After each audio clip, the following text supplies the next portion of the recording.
క్రీస్తునందు ప్రియమైన సహోదరి సహోదరులకు యేసుక్రీస్తు నామములో శుభములు. దేవుని యొక్క నూతనమైన కృప మీకు కలుగునుగాక. ఈరోజు దేవుడు మనకిచ్చిన మాట న్యాయాధిపతుల గ్రంథము 3వ అధ్యాయము 8వ వచనం.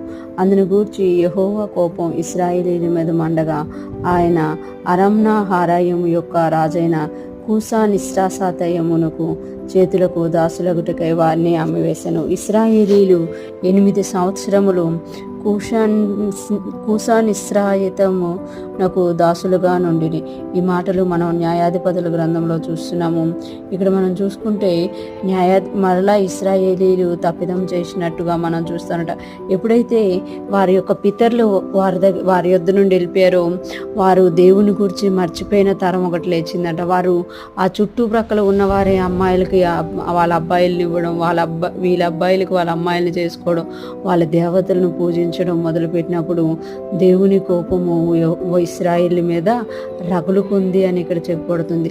అందును గూర్చి యెహోవా కోపం ఇశ్రాయేలీయుల మీద మండగా ఎందుకు మండింది అని అంటే, దేవుడు ఏ ఆజ్ఞ అయితే ఇచ్చారో, ఎవరితోటైతే స్నేహం చేయొద్దన్నారో, ఎవరి పిల్లలనైతే వివాహం చేసుకోవద్దన్నారో అదే పనిని వారు చేయడం వల్ల దేవుని కోపం అంట ఇశ్రాయేలు మీద మండగా ఆయన అరమ్నా హారాయము యొక్క రాజైన కూషానిశ్రాయితము చేతులకు దాసులుగా వారిని అమ్మివేశారంట.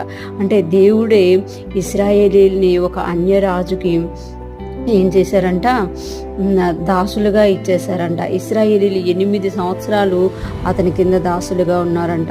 చాలాసార్లు మనం ఎందుకు చెరలోకి వెళ్ళిపోతున్నాం, ఎందుకు శోధన వస్తుంది, ఎందుకు కష్టం వస్తుంది అనేది మనకు అర్థమవుదు. కానీ మనం ఎక్కడో దేవుని ఆజ్ఞని మీరడం వల్ల, దేవుడు మనకి ఇది చెయ్యకండి అని చెప్పిన దాన్ని మనం చేస్తూ రావడం వల్ల చాలాసార్లు మనం శోధనలో పడిపోతూ ఉంటాం అనమాట, కష్టంలో పడిపోతూ ఉంటాం అనమాట, చెరలోనికి వెళ్ళిపోతూ ఉంటాం.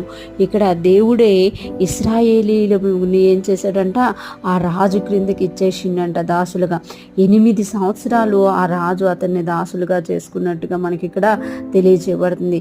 ఏదైతే దేవుడు ఐగుప్తులో నుండి వచ్చినప్పటి నుండి ఇశ్రాయేలీలకి తెలియజేశారో అదే తప్పును వారు మరలా చేయడం వల్ల దేవుని కోపం వారి మీద మండినట్టుగా ఈరోజు మనం ఇక్కడ చూస్తున్నాం. ఈరోజు ఫ్రెష్ మన అంటున్నా ప్రతి ఒక్కరూ జ్ఞాపకం చేసుకోవాలి, మన ప్రతి చెరకి కూడా దేవుడి దగ్గర కారణం ఉంటుంది అనమాట.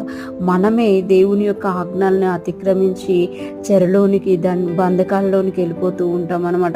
ఎప్పుడైతే మనం దేవుని ఆజ్ఞని అతిక్రమిస్తామో అప్పుడు పాపం మనల్ని ఏలడం మొదలెడుతుంది అని ఇక్కడ మనకి తెలియజేయబడుతుంది. ఈరోజు ఫ్రెష్ మనం వింటున్న ప్రతి ఒక్కరూ కూడా మనల్ని మనము దేవుని దగ్గరికి వెళ్ళి పరిశోధించుకున్నప్పుడు, దేవుణ్ణి అడిగినప్పుడు దేవుడు మన విషయాల్ని బాగా తెలియజేస్తారు. ఈరోజు మనం దేవుని సన్నిధిలో ఉన్నాము అని అంటే ఆయన కృప, మనం చెరలో ఉన్నాము అని అంటే మనం ఆయన దగ్గరికి వెళ్ళి ఆయన చెప్పేదాన్ని వినేవారిగా ఉండాలి.